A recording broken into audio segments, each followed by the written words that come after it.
Meat City, baby. Hello and welcome back to Meat City Gaming. JD here with another episode of Kicking Aces here in World of Tanks.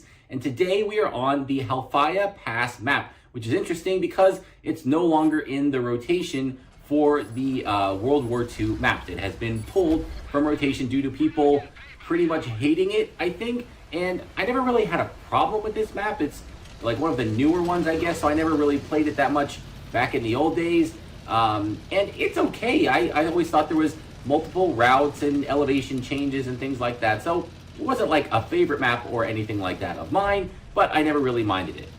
So today we are in the Leopard Prototype A, which may sound familiar because the most recent video that I had on the channel was also in the Leopard Prototype A. I believe the first time that tank was featured on this channel. And I usually like to space out tanks and not have tank come up too frequently, but I wanted to make an exception for the Leopard Prototype A in this case because I thought it was a nice theme. It was recently the on-track tank, and I introduced the tank and gave a lot of its kind of how I'd like to play it and its statistics and all that, and had a decent game in it. And I thought, well, let's take it to the next level and show a really, really good performance in this tank. And I also recently unlocked the Leopard 1, so maybe we'll see a battle in that tank next. So this is one of the positions that I like on this map. It's kind of a good scouting position. There is some thin bush cover, but it is there.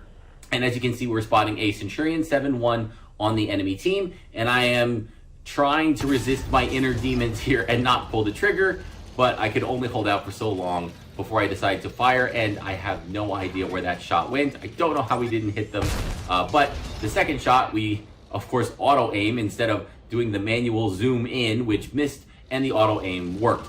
So I have a nice little position here where I think I can pop and shoot and pop out and shoot, and it's working pretty well. And I am trying to decide, do I keep tracking this tank? It's kind of out in the open, so I can farm some damage, but I feel like, it's close now, maybe we just go for the kill. I put one damaging shot in, my tracks get taken off, so I'm stuck here, but I made a pretty good shot, good spot. The tank turned just enough where I was able to put a second shot in to the side armor and take it out for our first kill of the game. But we take another shot while we were tracked there, and I decide, okay, we need to get back and out of the way into cover. There's something that has a thin line of sight just to the front of my tracks when I was a little bit too far forward there that it was holding us in place. But we're able to pull back, get ourselves into cover, and yeah, if you have support here, this can be a really interesting location because you have line of sight here down the middle. There's a 50 TP making a break across the middle of the map, and we damaged his ammo rack.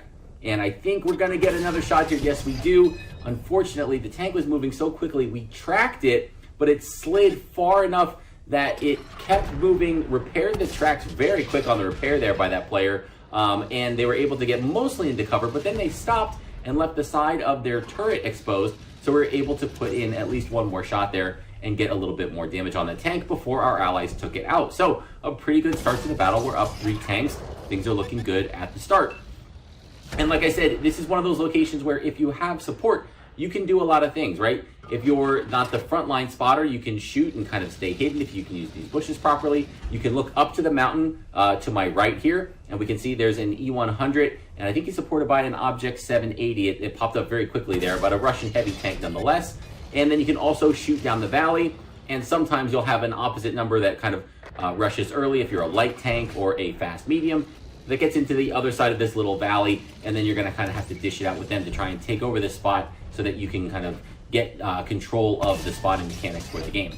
So it is an M48A5 on the enemy team, and we had a shot at his hull, and I've switched over to some premium ammo. We saw the E100, we saw the Russian heavy, and now I see just the turret of this tank. So we did dip into that premium ammunition because I think it's important to really get this damage out while we have the chance.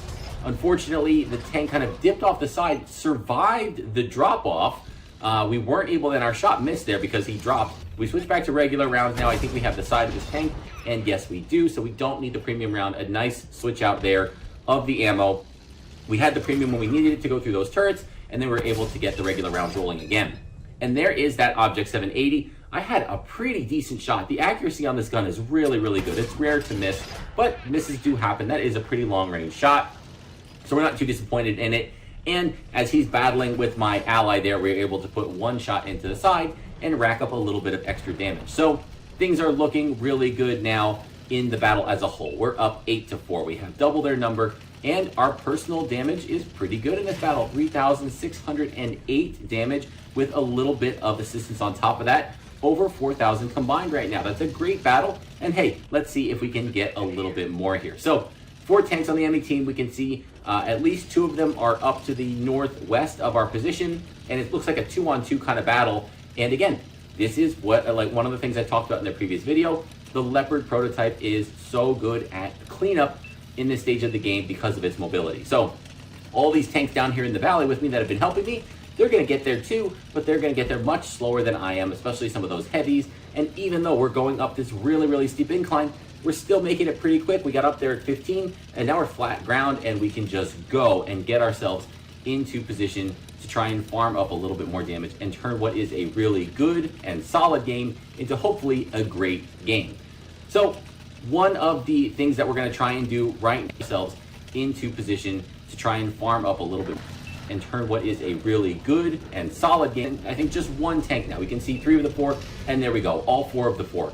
But something like that, coming over the little ridge, if you just do it a little bit wrong, you can mess yourself up. And this game's not in the bag. It's in control. It's in good shape. But we don't know the health of all these tanks, all the friendly tanks, all the enemy tanks, right? This is not one that we want to just rush in blindly and throw our tank away. Again, you can see 7-4. The enemy's pulling it a little bit closer. So there is the light tank on the enemy team. It is the Rheinmetall Panzerwagen. And unfortunately, my first shot missed, and I'm going for the reload, yeah, the reload is a little bit long, but oh, he comes straight up over the hill, and that one, we don't really have to worry about leading our shot because he was driving right at us. The shot goes straight through, and that secures our 3rd kill of the match.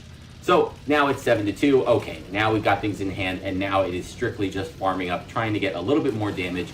1 tank left on the enemy team as the second to last enemy falls. And we're going to crest the ridge, and it is a 50 TP, and he is engaging one of my allies here. And I think, okay, let's be smart. We'll go for the tracking. We got the bonus of the track and the damage there, which was great, but instant repair by the enemy. And now we're going to try and do it again. No tracking damage that time. We did hit the engine, so unfortunately, I'm not getting assistance credit for these couple of hits here. We go for one more shot into the rear, and now suddenly that gun starts to swing towards me, and I start to back off. I probably could have taken that hit. But you never know, this tank does like to catch fire and can be ammo racked, especially from a big caliber gun. So as we back up, it gives our allies enough time to get in there and take the kill and secure the win for the team. So looking at the post-battle results, we can see that was an MVP performance. We came in on top for the team with 3 kills, 5,566 direct damage, and 1,851 XP. And yeah, that's in the realm of a mastery badge. I was definitely biting my nails a little bit while I was waiting for the medal page to come up to see if this was going to be enough to secure that ace tanker. Before we get there, however, we'll take a quick look at the detailed stats, and we can see that for this battle, we had a premium account going at the time, and we made a nice little profit, 44,000 in terms of silver. And even if we didn't have the premium account, we still would have made about 10K. And for a tier 9 tech tree tank with no bonus, we did fire a couple of premium rounds. Hey, coming away with 10K in profit is nothing to sneeze at. And we get a little bit more detail here. We do see on top of that 5,500 direct damage for 19 hits, we also had 666 assistance damage, a nice number considering the time I've been spent playing Diablo recently. So we appreciate that number. And we can see that's a combined total of over 6K in terms of damage. So an awesome game here in the Leopard prototype. And now, finally, let's get a look at the medal count. And it is, in fact, an ace tanker. We got the mastery badge for that battle, along with a bruiser and a fire for effect. So awesome that 1,800 and some change XP battle is enough to secure the ace tanker. Again, this is a really good tank. It is tough to secure an ace tanker in this tank. You have to have everything go really, really well, but it's nice to know that getting 6K combined is enough to get the job done. However, there is one small caveat that we do have to consider. And that is, of course, that if you were eagle-eyed enough during the video, you may have noticed that a couple of the enemies on the enemy team were actually bots. Unfortunately, this was a game, about half of the tanks on each team were bots. There wasn't enough population to fill the match. However, if you go back and look, and I did before putting this video together, almost every single enemy that we shot throughout the game that we engaged with was an actual human player. The Centurion won at the start of the match, where we got that spotting and a little bit of damage in our first kill. And the 50 TP at the very end of the battle, that last enemy that we were engaging, and we got a couple of shots into the side and the rear of that tank before he decided to turn his gun and face us. Those two were bots. Everything else that we shot at and engaged with during the course of that battle was an actual human player. So it was a lot of, I guess, bot on bot action that we didn't really see. And I didn't know, I had no idea until I got to the final page and saw the names on the tank list, and then saw, of course, whenever I happen to get an ace tanker and have a really good game, it seems like there's a high likelihood that there were some bots at play. But I do feel like that was still a really good battle. We earned a lot of the credit and the kills and the damage that we did in that, with just a little bit of it being a gift from the bots on the enemy team. So that was how this battle went. That is this tank at its peak, right? You can see early on getting some spotting and then putting the gun to work. And the gun is very reliable. It's a sniper, accurate at long range, mobile, and great at those cleanups at the end of the battle. So we'll give a quick shout out to two players on our team, actually 3 players on our team. First is going to be third place, the Mouse.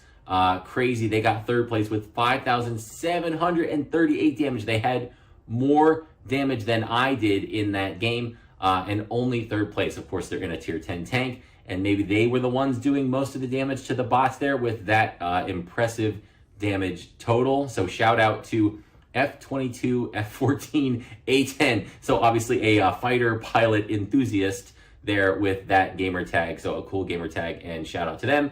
And then we also had a conqueror, 2 conquerors on our team. Both put up about 3,000 damage each and have really solid games as well, boosting up the rest of the team to secure that win. So that's going to wrap this one up. Thank you for joining me, and I'll see you next time.